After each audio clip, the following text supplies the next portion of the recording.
개인종합자산관리 계좌 ISA는 정부가 개인의 종합적 자산관리를 통한 재산 형성을 지원하려는 목적으로 도입한 제도입니다. 하나의 계좌에 펀드, ELS, 예적금 등 다양한 금융상품을 담을 수 있으며 금융상품에서 발생한 이자 배당 소득에 대해서 200만 원까지 비과세, 200만 원을 초과하는 금액에 대해서는 9.9%의 분리과세 혜택을 제공하게 됩니다. 총 급여 5천만 원, 종합소득 3,500만 원 이하 거주자와 농어민의 경우 비과세 한도가 400만 원까지 확대됩니다. ISA는 만 19세 이상 대한민국 거주자라면 누구나 가입이 가능합니다. 다만 주의할 점은 가입일 직전 3개년도 내 금융소득 2천만 원 이상인 금융소득 종합과세 대상자에 포함되었던 경우 가입이 불가능하다는 점입니다. ISA는 연 2천만 원, 5년간 총 1억 원까지 납입이 가능합니다. 다만 기존의 소장펀드와 재형저축 가입자의 경우 해당 계좌의 계약 금액을 차감한 금액까지 납입이 가능합니다. 세제 혜택을 받기 위해서는 계좌를 반드시 3년 이상 유지해야 합니다. 다만 2018년 1월 1일부터는 납입 원금 범위 내에서 인출하는 경우에는 감면받았던 세액을 추징하지 아니합니다. ISA는 별도의 제한 없이 영구적으로 가입이 가능합니다. 향후 관련 법령 등의 개정으로 내용이 다소 변경될 수 있으니 이를 자세히 확인해 주시기 바랍니다.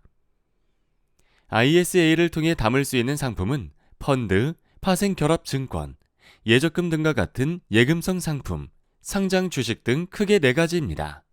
구체적으로 보면 펀드의 범위에는 국내외 주식형, 채권형, 혼합형 펀드뿐만 아니라 상장지수 펀드, 리츠까지도 포함됩니다. 파생결합증권에는 ELS, ELB, ETN 등이 포함됩니다. 예금성 상품의 범위에는 시중은행, 저축은행, 채신관서 등 예적금은 물론 증권사의 RP, 상호금융기관의 예탁금 등도 포함됩니다. 상장 주식은 소득세법 제88조 제3호에 따른 주권상장법인의 주식으로 한정됩니다. ISA 중 자산 구성형 ISA, 즉 1인명 ISA의 경우 신탁형 ISA와는 전혀 다른 성격입니다. 신탁형 ISA는 투자자가 직접 모든 금융상품을 직접 운용 지시하게 되지만 1인명 ISA는 가입자가 금융회사가 사전에 만들어 놓은 모델 포트폴리오만을 지정하게 되고 이후 금융회사의 전문적인 투자 판단에 따라 가입자의 재산이 운용되게 됩니다. 따라서 가입자는 가입 전 모델 포트폴리오 및 편입 가능한 금융상품에 대해서 보다 면밀한 주의가 필요합니다. 1인명 ISA에 가입하기 전 투자자가 중점적으로 살펴볼 주의사항은 다음과 같습니다. 첫 번째는 모델 포트폴리오에 관한 사항입니다. 가입자는 가입 전 모델 포트폴리오의 운용 전략, 특징, 위험도에 관한 사항과 편입되는 금융상품의 종류, 비중, 위험도 등 모델 포트폴리오의 자산 배분에 대한 사항을 반드시 확인하셔야 합니다. 두 번째는 편입 금융상품 위험에 대한 사항입니다. 특정 종목이나 특정 지역 또는 섹터 등의 편입 비중이 높으면 그만큼 수익률 변동성이 커질 수 있다는 점을 유의하셔야 합니다. 또한 원칙적으로 ISA 계좌 만기와 개별 금융상품의 만기는 일치해야 하며 ISA와 파생결합증권의 만기 불일치 시 중도 해지에 따라 원금 손실이 발생할 수 있다는 사실도 유념하셔야 합니다. 세 번째는 운용 지시에 관한 사항으로 가입자는 1인명 ISA는 금융회사에게 자산 운용을 위임하더라도 향후 투자자 성향을 벗어나지 않는 범위 내에서 개별적인 운용 지시를 할 수 있다는 점입니다.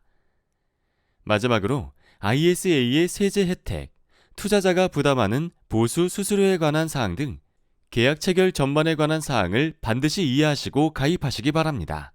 이 밖의 자세한 사항은 투자 설명서 및 투자 계약 서류 등을 통해 반드시 확인해 주시기 바랍니다. 마지막으로 1인명 ISA 투자에서 가장 중요한 투자자 성향 파악 절차에 관한 사항입니다. 1인명 ISA는 투자 목적, 재산 상황 및 투자 경험 등을 기초로 투자자의 투자 성향을 파악하게 되고 금융회사는 이를 토대로 투자자에게 적합한 모델 포트폴리오를 제시하게 됩니다.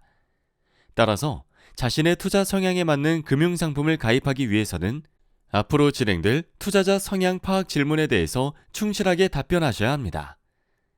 계약 체결 및 모델 포트폴리오 선택에 있어서 추가적인 상담이 필요한 경우 금융회사에게 이를 요청할 수 있으며 이를 통해 자세한 사항을 안내받을 수 있음을 알아두시면 좋습니다.